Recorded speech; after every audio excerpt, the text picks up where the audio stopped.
स्वागत करते हैं आप सभी का फिर एक बार यूट्यूब चैनल हिंदी मार्गदर्शन XYZ में।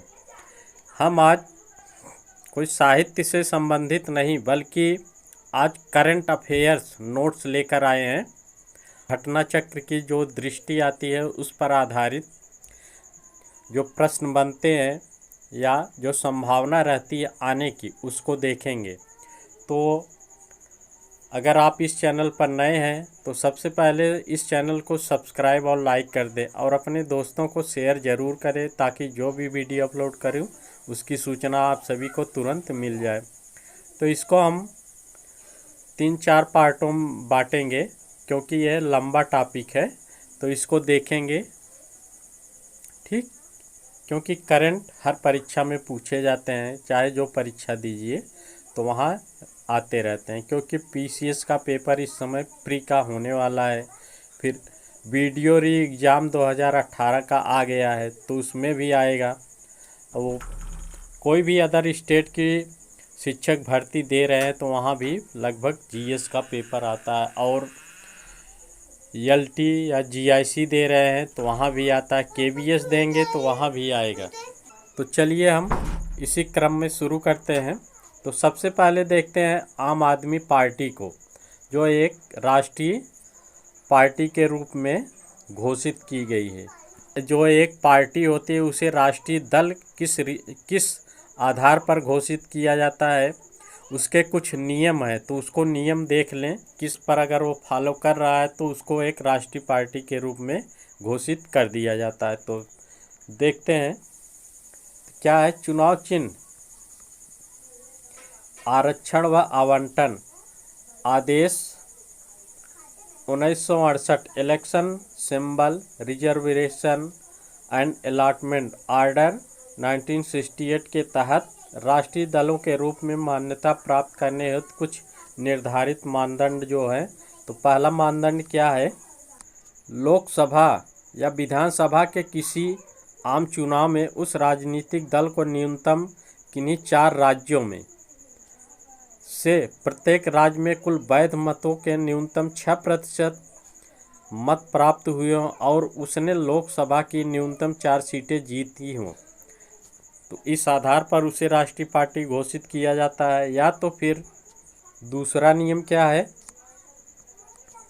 लोकसभा के पिछले आम चुनाव में उस दल ने कुछ सीटों यानी कुल सीटों की न्यूनतम 2% सीटों पर विजय प्राप्त की हो और उस सदन में न्यूनतम 3 राज्यों से दल के प्रत्याशी निर्वाचित हुए हों, तो इस आधार पर घोषित कर सकते हैं। या तो फिर उस राजनीतिक दल को 4 या अधिक राज्यों में राज्य स्तरीय स्टेट पार्टी दल के रूप में मान्यता प्राप्त हो, यानी 4 राज्यों से अधिक, तो उसे ही राष्ट्रीय दल घोषित किया जाता है। ये अगर कोई पार्टी इसे पूरा करता है तो उसे राष्ट्रीय दल के रूप में घोषित कर दिया जाता है।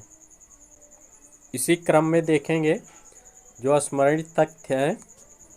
तो 10 अप्रैल 2023 को भारत निर्वाचन आयोग ने दिल्ली के मुख्यमंत्री अरविंद केजरीवाल के नेतृत्व वाली आम आदमी पार्टी को राष्ट्रीय दल घोषित कर दिया। कब? 10 अप्रैल 2023 को। ठीक, जबकि अखिल भारतीय तृणमूल कांग्रेस, भारतीय कम्युनिस्ट पार्टी CPI तथा राष्ट्रवादी कांग्रेस पार्टी NCP से राष्ट्रीय दल का दर्जा वापस ले लिया गया।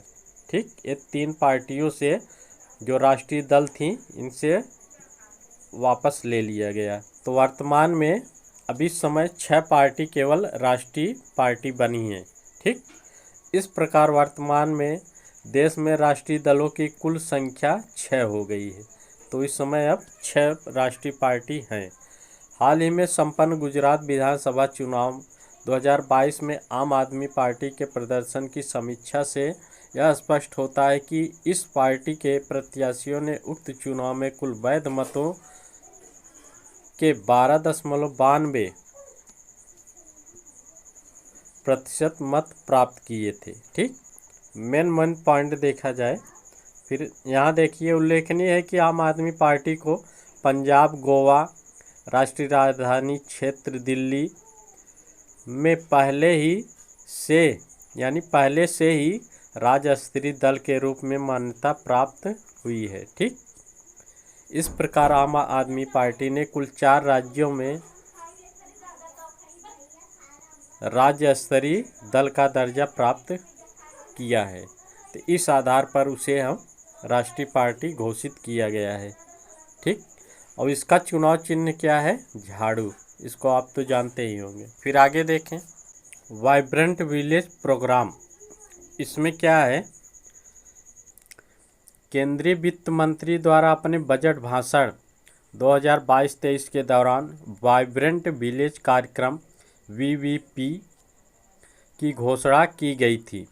इस कार्यक्रम के तहत छिटपुट जनसंख्या, सीमित कनेक्टिविटी एवं अवसंरचना वाले उत्तरी सीमा यानी नॉर्दर्न बॉर्डर के सीमावर्ती गांवों को आच्छादित करने की परिकल्पना की गई है, जो अक्सर विकास के लाभों से वंचित रह जाते थे। इसीलिए वाइब्रेंट विलेज प्रोग्राम शुरू किया गया ताकि उस क्षेत्र में भी विकास हो सके।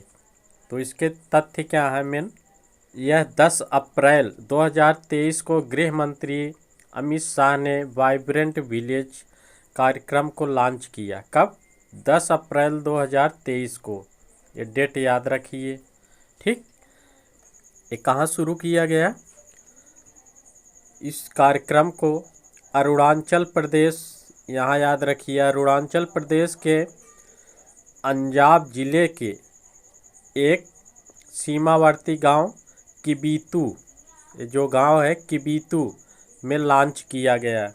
यानी 10 अप्रैल 2023 को गृह मंत्री अमित शाह ने वाइब्रेंट विलेज कार्यक्रम को लॉन्च किया। डेट याद रखिएगा, 10 अप्रैल 2023। और कहाँ लॉन्च किया गया? अरुणाचल प्रदेश के अंजाम जिले के किबीतू गांव से शुरू किया गया। इस कार्यक्रम को 15 फरवरी 2023 को प्रधानमंत्री नरेंद्र मोदी के अध्यक्षता में केंद्रीय मंत्रिमंडल ने वाइब्रेंट विलेज प्रोग्राम को मंजूरी प्रदान की थी। यानी ये मंजूरी 15 फरवरी को मिल गई थी, लेकिन लॉन्च कब किया गया? 10 अप्रैल को। ठीक, यह एक केंद्र प्रायोजित योजना है जिसकी मंजूरी वित्त वर्ष 2022-23 में से 2025-26 के लिए प्रदान किया गया। इस अवधि के लिए इसका वित्तीय आवंटन कितना है? 4800 करोड़ है। ठीक, इस योजना के तहत 4 राज्यों यथा 4 राज्य है कौन कौन? हिमाचल प्रदेश, अरुणाचल प्रदेश, सिक्किम और उत्तराखंड तथा संघ शासित प्रदेश लद्दाख के उत्तरी सीमा से सटे 19 जिलों के 46 ब्लॉकों में 2967 गाँव को समग्र विकास के लिए शामिल किया गया है। और इसमें एक पॉइंट और देखिए, पहले चरण में प्राथमिकता के आधार पर 662 गाँवों की पहचान की गई है, जिसमें से 455 गांव जो है अरुणाचल प्रदेश में ही स्थित हैं, सबसे ज़्यादा। यह कार्यक्रम चिन्हित सीमावर्ती गांवों के लोगों के जनजीवन यानी जीवन स्तर में सुधार करने में मदद करेगा, साथ ही उन्हें अपने मूल स्थान पर रहने के लिए प्रोत्साहित करेगा। इससे इन गांवों में लोगों के पलायन को रोकने में मदद मिलेगी और सीमा की सुरक्षा बढ़ाने में भी सहायता प्राप्त होगी। ये जो है वाइब्रेंट विलेज एक्शन प्लान ग्राम पंचायतों की सहायता से जिला प्रशासन द्वारा निर्मित किया जाएगा। अभी हाल में 3 राज्यों में चुनाव हुए थे, तो उसके बारे में थोड़ा देख लिया जाए। कौन कौन है? मेघालय, नागालैंड और त्रिपुरा। इन 3 राज्यों में अभी विधानसभा चुनाव हुए थे। ठीक, तो इसमें देखें तो सबसे पहले हम देखें भारत के संविधान के तहत प्रदत्त एवं शक्तियों का प्रयोग करते हुए हाल ही में भारत निर्वाचन आयोग द्वारा मेघालय, नागालैंड और त्रिपुरा में स्वतंत्र, निष्पक्ष एवं सहभागी एवं सुरक्षित विधानसभा निर्वाचन संपन्न कराए गए। तो इसमें स्मरणीय तथ्य कौन है, क्या याद रखना है कि 2 मार्च 2023 को भारत निर्वाचन आयोग द्वारा 3 राज्यों के विधानसभा चुनाव परिणाम जारी किए गए। कब? 2 मार्च। ये 3 राज्य मेघालय, नागालैंड और त्रिपुरा हैं। तो मेघालय के बारे में देखा जाए, ये 10वीं मेघालय विधानसभा के कार्यकाल की समाप्ति कब हो रही थी? 15 मार्च 2023 को। तो अब जो चुनाव हुआ वह 11वीं विधानसभा चुनाव था, एक 11वां विधानसभा चुनाव, जिसके कारण राज्य में 27 फरवरी को यह चुनाव संपन्न हुआ। इस राज्य में, मेघालय में कुल 60 सीटें थी, जबकि 59 निर्वाचन क्षेत्रों में चुनाव संपन्न हुए। 60 सीटों में 59 जगह चुनाव संपन्न हुए, जबकि सोहयोंग निर्वाचन क्षेत्र का चुनाव स्थगित कर दिया गया, क्योंकि वहाँ एच.डी. लिंगदो के निधन हो गया था, इसीलिए वहाँ चुनाव नहीं हुआ। केवल 59 जगह चुनाव संपन्न हुआ। 60 सीटों में 55 सीटें जो थी वह अनुसूचित जनजाति के लिए आरक्षित थी। कितनी? 55 सीटें। 60 में 55 सीटें अनुसूचित जनजातियों के लिए सुरक्षित थी, जबकि अनुसूचित जाति के लिए कोई सीट नहीं थी। ये देखिएगा, ठीक। मेघालय विधानसभा निर्वाचन 2023 में इतने प्रतिशत वोट पड़े, यानी 86.69%। चुनाव परिणाम में मेघालय के कोनराड के संगमा के नेतृत्व वाली नेशनल पीपुल्स पार्टी (एनपीपी) सबसे बड़ी पार्टी के रूप में उभरकर सामने आई। 7 मार्च 2023 को कोनराड के संगमा ने लगातार दूसरे कार्यकाल हेतु मेघालय के मुख्यमंत्री के रूप में शपथ ग्रहण की, ठीक। तो वहाँ के मुख्यमंत्री कौन है? कोनराड के संगमा।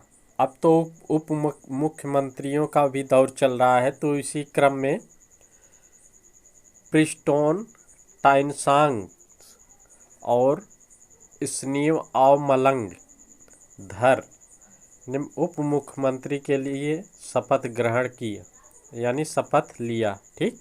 तो नेशनल पीपुल्स पार्टी को 26 सीटें मिली, यूनाइटेड डेमोक्रेटिक पार्टी को 11, भारतीय राष्ट्रीय कांग्रेस को 5 और ऑल इंडिया तृणमूल कांग्रेस को 5, voice of the peoples party को 4 और भारतीय जनता पार्टी को 2 सीटें प्राप्त हुई, ठीक। संपन्न हुआ नागालैंड का।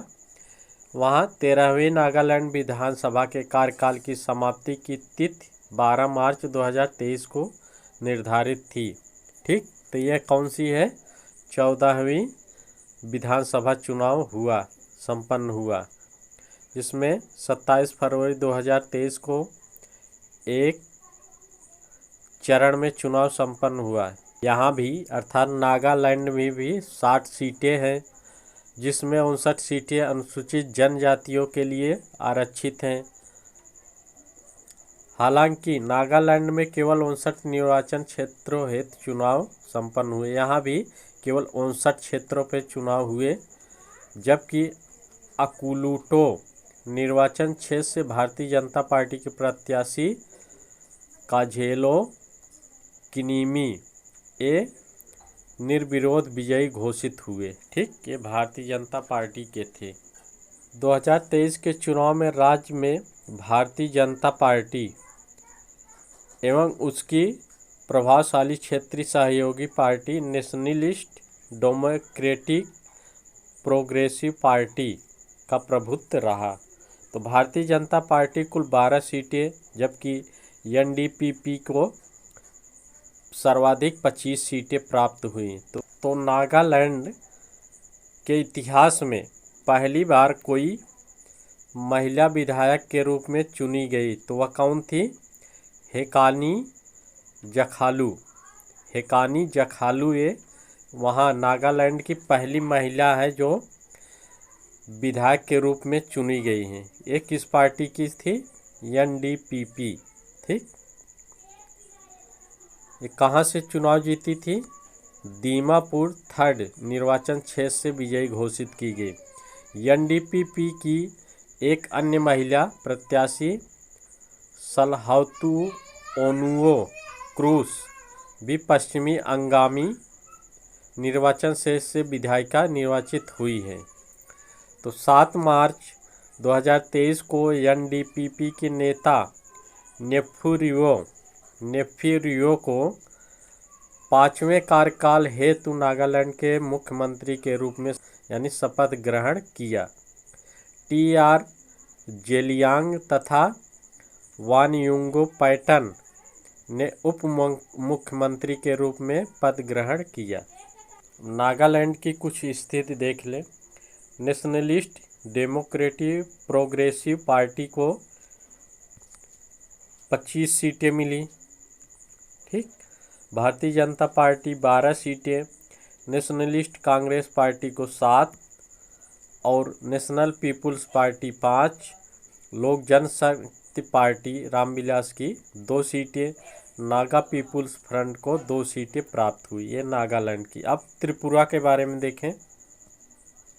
16 फरवरी 2023 को एक चरण में संपन्न हुआ। उल्लेखनीय है कि त्रिपुरा में विधानसभा निर्वाचन क्षेत्रों की कुल संख्या 60 है, जिनमें से 10 सीटें अनुसूचित जातियों तथा 20 सीटें अनुसूचित जनजातियों के लिए आरक्षित हैं। चुनाव परिणाम के अनुसार त्रिपुरा भारतीय जनता पार्टी और उसका क्षेत्रीय सहयोगी रहा इंडिजेनव पीपुल्स फ्रंट ऑफ त्रिपुरा ने कुल मिलाकर 33 सीटें जीती। 8 मार्च 2023 को भाजपा नेता मणिक साहा ने दूसरे कार्यकाल हेतु त्रिपुरा के मुख्यमंत्री के रूप में शपथ ग्रहण किया। यानी त्रिपुरा के मुख्यमंत्री मणिक साहा जो भाजपा के नेता हैं, इन्होंने शपथ लिया। और विश्व बंधु सेन त्रिपुरा के विधानसभा के अध्यक्ष निर्वाचित हुए। तो इसमें वहाँ के चुनाव परिणाम देख ले तो क्या है। भारतीय जनता पार्टी को 32 सीटें, तिपरा मोठा पार्टी को 13, कम्युनिस्ट पार्टी ऑफ इंडिया को 11, भारतीय राष्ट्रीय कांग्रेस को 3 और indigenous peoples front of Tripura को 1 सीट प्राप्त हुई। इंडियन जस्टिस रिपोर्ट 2022, इसमें क्या है। इंडियन जस्टिस रिपोर्ट अपनी तरह की पहली राष्ट्रीय आवधिक रिपोर्टिंग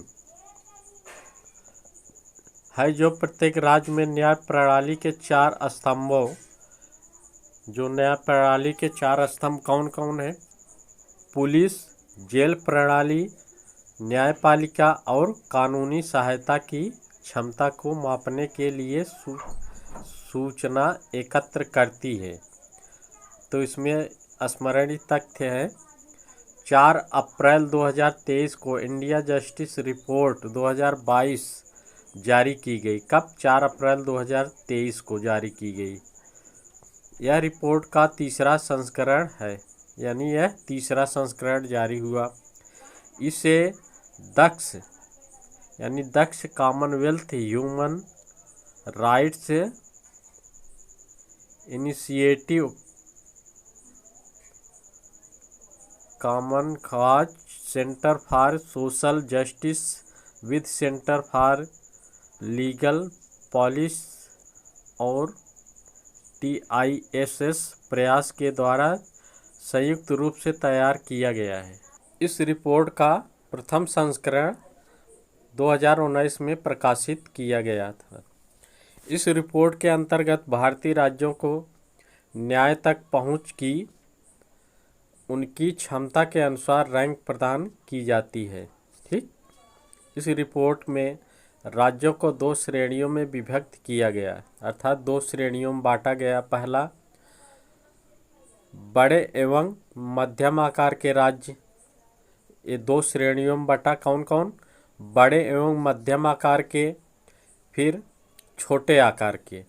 इन राज्यों को 102 संकेतकों के आधार पर श्रेष्ठ, बेस्ट, मध्यम, मिडिल एवं खराब, रेस्ट श्रेणी में विभाजित किया गया है। UR 2022 में बड़े राज्यों की रैंकिंग कर्नाटक 6.38 अंक भारत का श्रेष्ठ राज्य है कि 3.78 अंक के साथ बड़े राज्यों में उत्तर प्रदेश अंतिम पायदान पर यानी 18वीं रैंक पर है। यूपी जो है यह 18वें रैंक पर है। फिर छोटे राज्यों में सिक्किम 5.01 अंक के साथ श्रेष्ठ राज्य में है, जबकि गोवा 3.42 अंक के साथ अंतिम 7वें स्थान पर है। ठीक, यहाँ से प्रश्न आ भी सकता है, इसको याद रखिएगा। अब यहाँ शीर्ष 3 राज्य देखेंगे, ठीक, इस ग्राफ के द्वारा। तो सबसे पहले हम कर्नाटक देखें।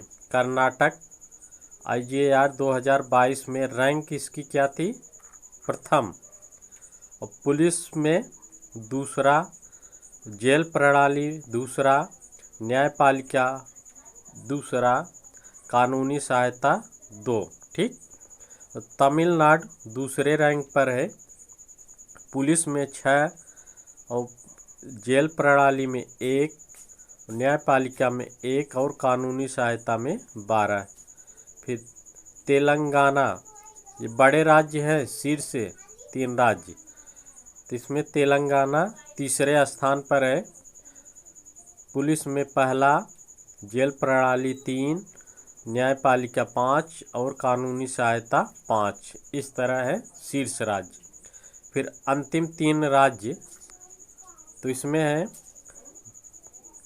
IJR 2022 रैंक में बिहार 16वें स्थान पर, पुलिस में 16वें, जेल में 9वें, न्यायपालिका 16, कानूनी सहायता 16। फिर पश्चिम बंगाल 17वें स्थान पर और पुलिस 18, जेल प्रणाली 13, न्यायपालिका 18 और कानूनी सहायता 15। फिर उत्तर प्रदेश 18वें स्थान पर, तो पुलिस में 15, जेल प्रणाली 17, न्यायपालिका 15 और कानूनी सहायता 18। ठीक, ये स्तंभ थे। अब केवल यूपी के बारे में थोड़ा चर्चा किया जाए तो यहाँ देखें उत्तर प्रदेश की रैंक 2022 में स्तंभ, रैंक और स्कोर। पुलिस में इसका रैंक क्या है? 15 और स्कोर 4.37। जेल प्रणाली में 17 रैंक है और स्कोर 3.55।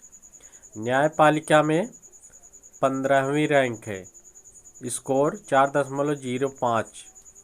फिर कानूनी सहायता में 18वीं रैंक है, इसका स्कोर है 3.24। ठीक, ये थे स्कोर कार्ड। अब देखें MV गंगा विलास विश्व का सबसे लंबा नदी क्रूज। तो इसमें क्या है? राष्ट्रीय जलमार्ग अधिनियम 2016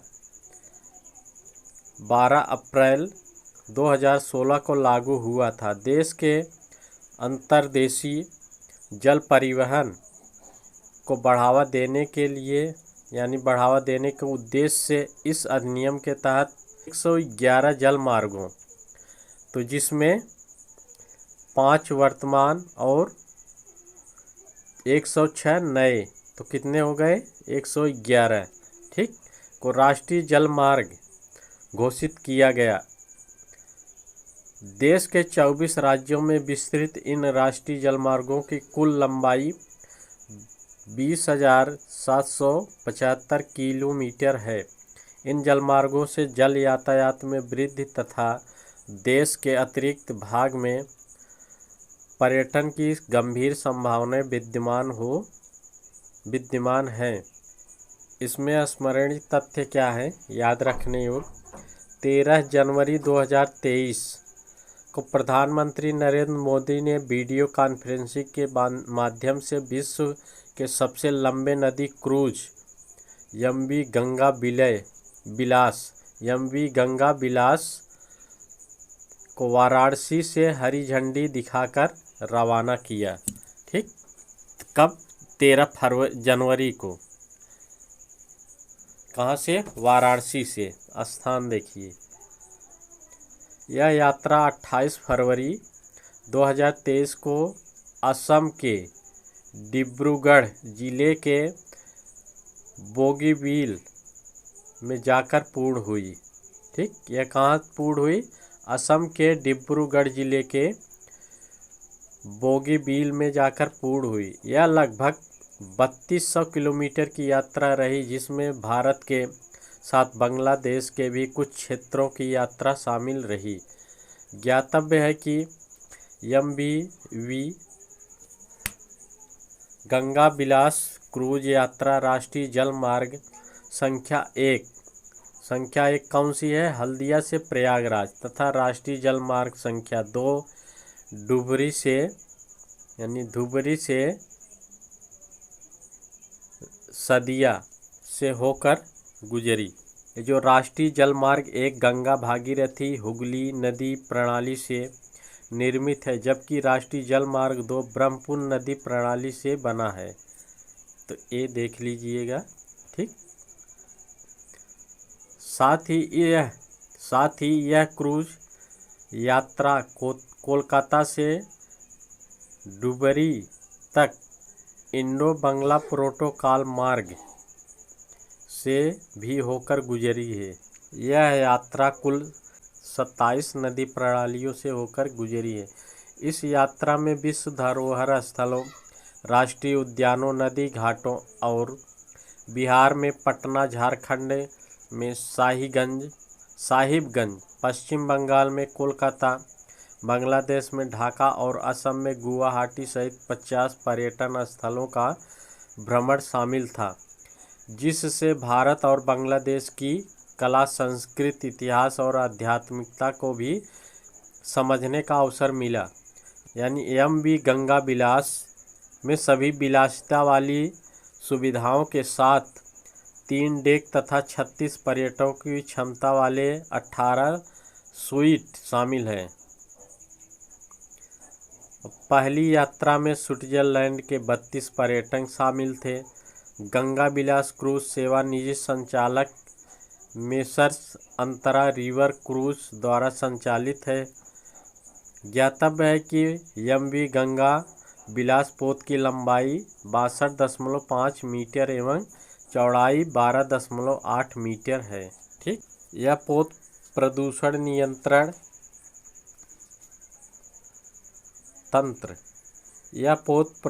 नियंत्रण तंत्र तथा शोर नियंत्रण प्रौद्योगिकी से युक्त है। Tent city.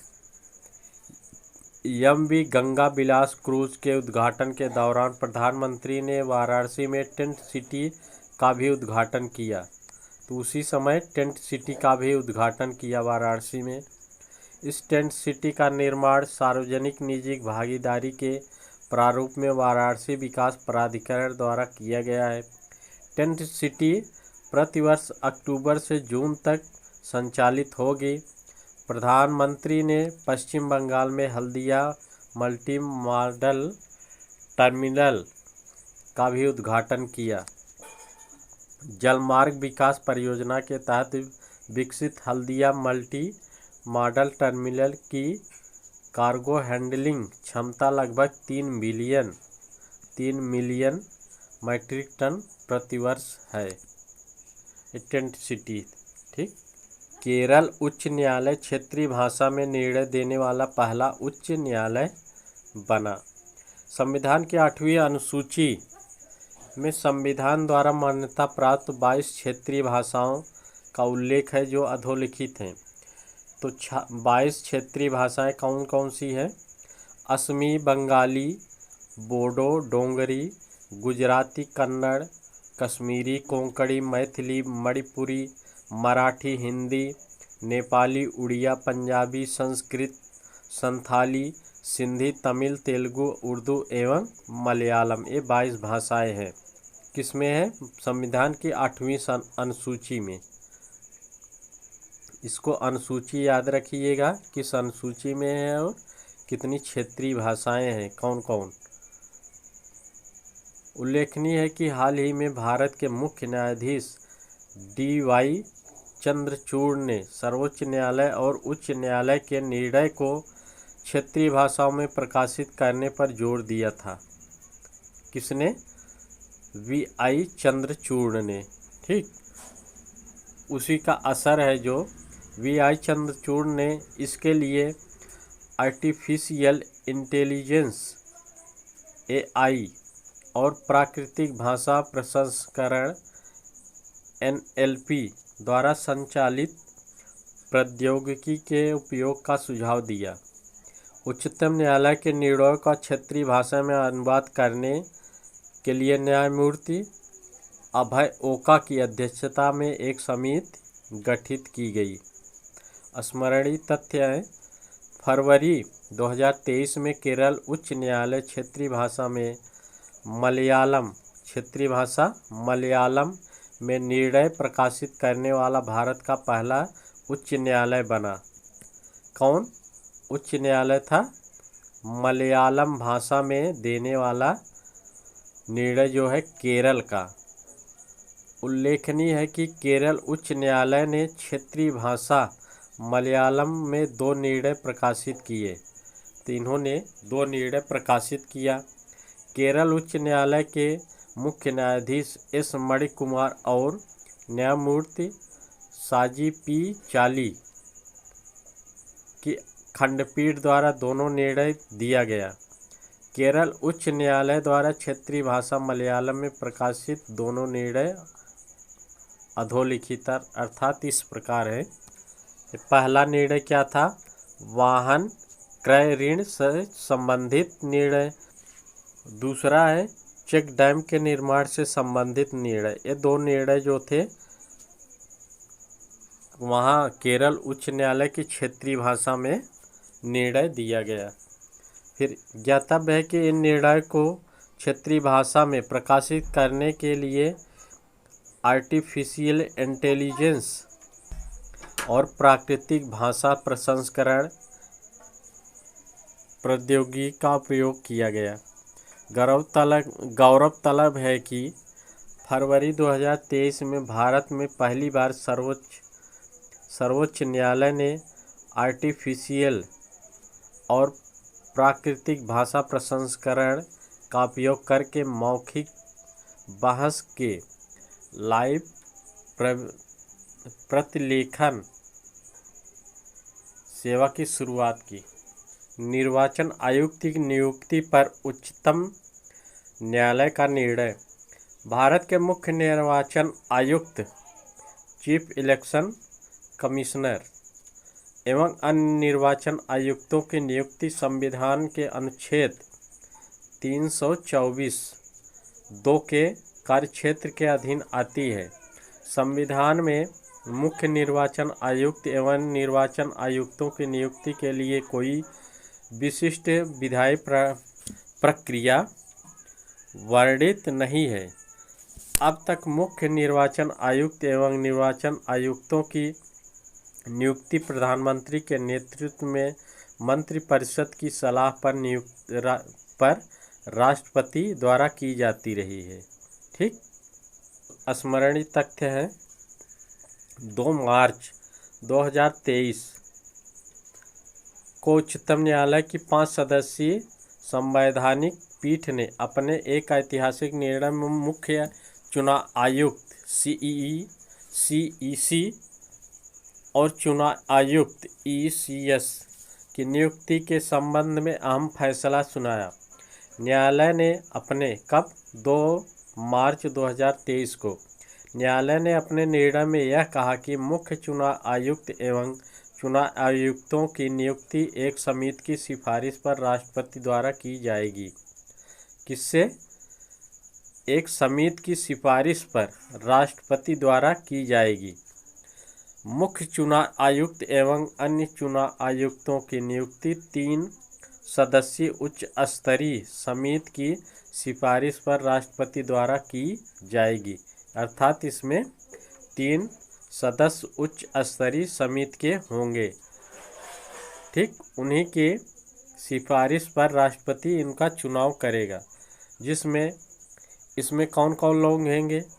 प्रधानमंत्री, लोकसभा में विपक्ष के नेता तथा भारत के मुख्य न्यायाधीश शामिल होंगे। तो इसमें 3 सदस्यीय उच्च स्तरीय समिति कौन कौन थे? इसमें प्रधानमंत्री रहेंगे, लोकसभा के विपक्ष के नेता रहेंगे और भारत के मुख्य न्यायाधीश शामिल रहेंगे। 3 लोग के अनुसार ही मुख्य चुनाव आयुक्त एवं चुनाव आयुक्तों की नियुक्ति राष्ट्रपति करेगा। इनकी संस्तुति के अनुसार लोकसभा में विपक्ष का नेता उपलब्ध न होने पर कुछ कंडीशन है इसमें। अगर लोकसभा में विपक्ष का नेता उपलब्ध न होने पर सबसे अधिक जनप्रतिनिधियों वाले विपक्षी दल का नेता इस समिति का सदस्य होगा। ठीक, यदि अगर विपक्ष का नेता उपलब्ध नहीं है तो जो अधिक जनप्रतिनिधि वाले विपक्ष दल का नेता होगा उसे शामिल किया जाएगा। या जब तक संसद संविधान के अनुच्छेद 324(2) के अधीन कोई विधि नहीं बना लेती तब तक उपयुक्त दिशा निर्देश प्रभावी रहेंगे। ठीक, ये निर्णय दिया गया। 5 सदस्यीय संविधान पीठ की अध्यक्षता न्यायमूर्ति KM जोसेफ ने की। पीठ के अन्य सदस्यों में न्यायमूर्ति अजय रस्तोगी, न्यायमूर्ति अनिरुद्ध बोस, न्यायमूर्ति ऋषिकेश राय तथा न्यायमूर्ति T. रवि कुमार शामिल थे। Actual state of education report 2022, इसमें क्या है?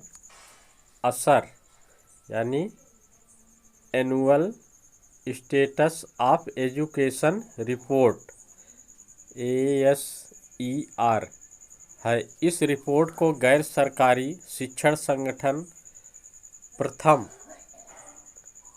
प्रथम द्वारा जारी किया जाता है। भारत के लगभग सभी ग्रामीण जिलों में वर्ष 2005 से यह सर्वेक्षण संचालित किया जा रहा है। इसके माध्यम से यह जांच की जाती है कि ग्रामीण भारत के कितने बच्चे स्कूल जा रहे हैं और कितने बच्चे आसान पाठ पढ़ पाने की व बुनियादी गणित करने में सक्षम है। तो इसमें स्मरणीय तथ्य है 18 जनवरी 2023 को annual state of education report असर ग्रामीण 2022 जारी की गई। कब? 18 जनवरी 2023 को। रिपोर्ट में ग्रामीण भारत के 3 से 16 वर्ष आयु के बच्चों को नामांकन स्थिति दर्ज की गई है। इसके साथ ही यह रिपोर्ट 5 से 16 वर्ष आयु के बच्चों के पढ़ने और गणित करने की बुनियादी क्षमता पर केंद्रित है। असर 2022 में भारत के 616 जिलों में कुल 19,060 गाँवों को शामिल किया गया। 6 से 14 वर्ष आयु के बच्चों हेतु नामांकन दर विगत 15 वर्षों में से 95% के ऊपर रही है। ठीक, ये रिपोर्ट। यह आंकड़ा वर्ष 2018 में 97.2% से बढ़कर वर्ष 2022 में 98.4% हो गया। वर्ष 22 में 11 से 14 वर्ष आयु के वर्ग के स्कूल में नामांकित लड़कियों का आंकड़ा गिरकर 2% वर्ष 2018 में 4.1% हो गया, अर्थात 2018 में 4.1% था, जो 2022 में घटकर 2% ही रह गया लड़कियों की संख्या। गौरतलब है कि यह आंकड़ा उत्तर प्रदेश में 4% है। इसके अतिरिक्त वर्ष 2022 में 15 से 16 वर्ष आयु के 7.9% लड़कियां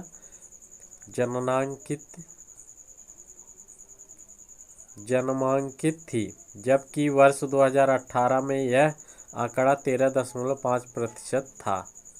सिर्फ 3 राज्यों में 15 से 16 वर्ष आयु की अनामांकित लड़कियों का अनुपात 10% से अधिक है, जो निम्नलिखित है। मध्य प्रदेश में 17%, ये आंकड़ा याद रखिएगा। मध्य प्रदेश में 17%, उत्तर प्रदेश में 15% और छत्तीसगढ़ में 11.2%। ये रहे आंकड़े, ठीक। हुब्बली जंक्शन विश्व का सबसे लंबा rail platform. Shri सिद्धारूढ़ा Swami ji Hubli junction को सामान्यतः SSS हुब्बली जंक्शन के नाम से जाना जाता है। ज्ञातव्य है कि वर्ष 2015 में हुब्बली जंक्शन का नाम बदलकर हुब्बली जंक्शन कर दिया गया। पुनः सितंबर 2020 में इसे बदलकर SSS हुब्बली जंक्शन किया गया। यह रेलवे स्टेशन दक्षिण पश्चिम रेलवे में हुब्बली रेलवे मंडल का हिस्सा है, जो हुब्बली धारवाड़ कर्नाटक में स्थित है। स्मरणीय तथ्य: 13 जनवरी 2023 को गिनीज वर्ल्ड रिकॉर्ड में हुब्बली जंक्शन स्थित प्लेटफार्म संख्या 8 को विश्व का सबसे लंबे प्लेटफार्म का दर्जा प्रदान किया गया। यानी प्लेटफार्म नंबर 8 को विश्व की सबसे लंबे रेल प्लेटफार्म का दर्जा प्राप्त हुआ। 12 मार्च 2023 को प्रधानमंत्री नरेंद्र मोदी द्वारा इस प्लेटफार्म का उद्घाटन किया गया। इसकी लंबाई 1507 मीटर है। यह खिताब उत्तर प्रदेश के गोरखपुर रेलवे स्टेशन स्थित प्लेटफार्म के नाम था, जिसकी लंबाई 1366.33 था, लेकिन अब इस समय हुब्बली का स्टेशन हो गया, जो 1507 मीटर लंबा है, ठीक। विश्व के 5 सबसे बड़े प्लेटफार्म देख लें। पहला है हुब्बली जंक्शन, कर्नाटक में स्थित है। इसकी लंबाई जो है 1507 मीटर है। फिर दूसरा है गोरखपुर जंक्शन, उत्तर प्रदेश, 1366.33 मीटर है। फिर तीसरा है कोल्लम जंक्शन, यह केरल में है, 1180.5 मीटर है। खड़गपुर जंक्शन, पश्चिम बंगाल, यह 1072.5 मीटर है। और पाँचवा है state street Subway, Chicago America में है, जो 1067.1 मीटर लंबा है, ठीक। ये विश्व के हैं। तो 4 तो भारत में है, 5वां जो है अदर राज्य में है। विदिशा 5G तकनीक लागू करने वाला पहला आकांक्षी जिला। देश के 112 सर्वाधिक अल्प विकसित जिलों को तीव्र एवं प्रभावी तरीके से रूपांतरित करने के उद्देश्य से प्रधानमंत्री नरेंद्र मोदी ने जनवरी 2018 में आकांक्षी जिला कार्यक्रम ADP को लॉन्च किया था। इन 112 आकांक्षी जिलों में उत्तर प्रदेश के 8 जिले जैसे बहराइच, बलरामपुर, चंदौली, चित्रकूट, फतेहपुर, श्रावस्ती, सिद्धार्थनगर तथा सोनभद्र शामिल थे। किसमें? विदिशा 5G तकनीकी। तो इसमें क्या है, तो ये आकांक्षी जिला 112 थे, जिसमें 8 जिले यूपी के ही शामिल थे। तो इसमें स्मरणीय तथ्य 13 जनवरी 2023 को विदिशा स्टार्टअप द्वारा प्रस्तावित नवाचारी 5G उपयोग मामलों की जमीनी स्तर पर तैनाती करने वाला भारत का पहला आकांक्षी जिला बना। ज्ञातव्य है कि विदिशा मध्य प्रदेश का एक आकांक्षी जिला है। विदिशा जिले में स्टार्टअप द्वारा C. Centre for Development of Telematics के सहयोग से लागू किया गया नवाचारी 5G उपयोग मामले हैं सुपर क्यूटिकल्स, 5G 4G समर्थित स्मार्ट हेल्थ कियोस्क, एम्बूपॉट मूलभूत जीवन सुरक्षा समर्थन के साथ 5G 4G समर्थित ऑटो एम्बुलेंस, लाजी AI मोतियाबिंद रोग की त्वरित एवं प्रभावी जांच के लिए स्मार्टफोन के उपयोग के माध्यम से मोतियाबिंद आई स्क्रीनिंग एप्लीकेशन, ACO5 फेफड़े एवं मस्तिष्क स्कैन CT स्कैन के लिए AR VR 3D visualisation application. फिर अगला पॉइंट TechXI नवाचारी शिक्षण विधियों के लिए छात्रों हेतु AR VR 3D immersive experience kit. Kollam Bharat का पहला संविधान साक्षर जिला। तो कौन है? भारत के संविधान के लागू होने के 70 वर्ष से अधिक समय बाद भी अधिकतर नागरिक इसके मूल्यों एवं इस दस्तावेज में समाहित गहन संकल्पनाओं से परिचित नहीं है। अतः संविधान के संदेश के प्रसार के उद्देश्य से सिविल सोसाइटी संगठनों, सरकारी एजेंसियों आदि ने सरल, सहज एवं लोकप्रिय क्रियाकलाप आधारित पहलों को लॉन्च किया ताकि नागरिकों को राष्ट्र निर्माण के योगदान हेतु सक्षम बनाया जा सके। 14 जनवरी 2023 को केरल के कोल्लम को भारत का पहला संविधान साक्षर जिला घोषित किया गया।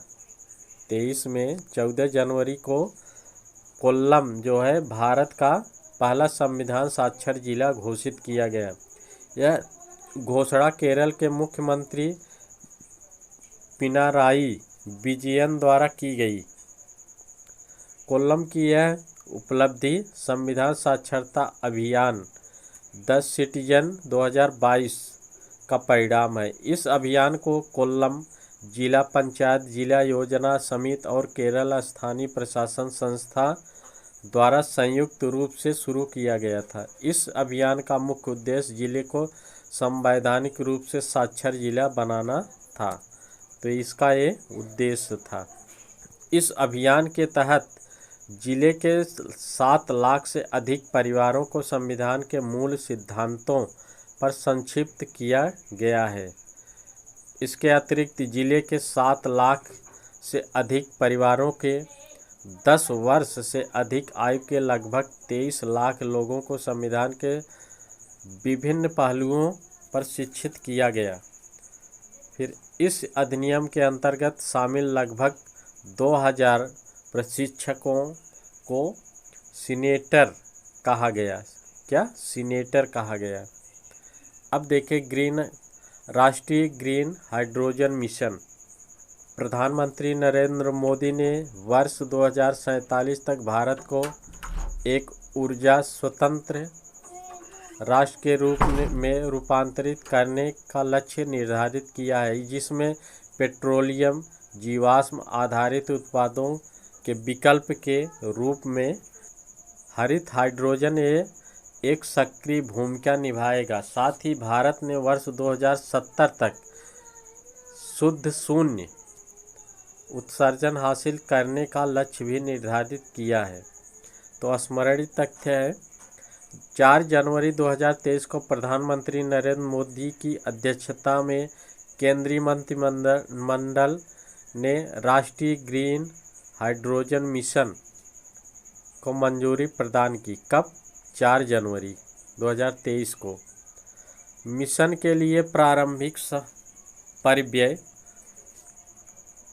19,744 करोड़ रुपए है। मिशन के वर्ष 2030 तक निम्न संभावित परिणाम अपेक्षित हैं। देश में लगभग 125 मेगावाट की संबद्ध अक्षय ऊर्जा क्षमता वृद्धि के साथ प्रति वर्ष कम से कम 5 मिलियन मीट्रिक टन की हरित हाइड्रोजन उत्पादन क्षमता ग्रीन का विकास है। ठीक, 8 लाख करोड़ रुपए से अधिक का कुल निवेश है। 6 लाख से अधिक रोजगार का सृजन है। कुल मिलाकर 1 लाख करोड़ रुपए से अधिक जीवाश्म ईंधन के आयात की कमी है। वार्षिक ग्रीन हाउस उत्सर्जन में लगभग 50 मिलियन मीट्रिक टन की कमी है। राष्ट्रीय हरित हाइड्रोजन मिशन के उद्देश्य: भारत को विश्व में ग्रीन हाइड्रोजन का अग्रणी उत्पादन एवं आपूर्तिकर्ता बनाना, ग्रीन हाइड्रोजन तथा उसके व्युत्पन्न के लिए निर्यात अवसरों का सृजन करना, आयातित जीवाश्म ईंधन पर निर्भरता में कमी, स्वदेशी विनिर्माण क्षमताओं का विकास, उद्योगों के निवेश और व्यापार के अवसरों को आकर्षित करना, रोजगार एवं आर्थिक विकास के अवसर पैदा करना, अनुसंधान एवं विकास परियोजनाओं का समर्थन करना। ठीक, ये इस तरह इस योजना के अंतर्गत है।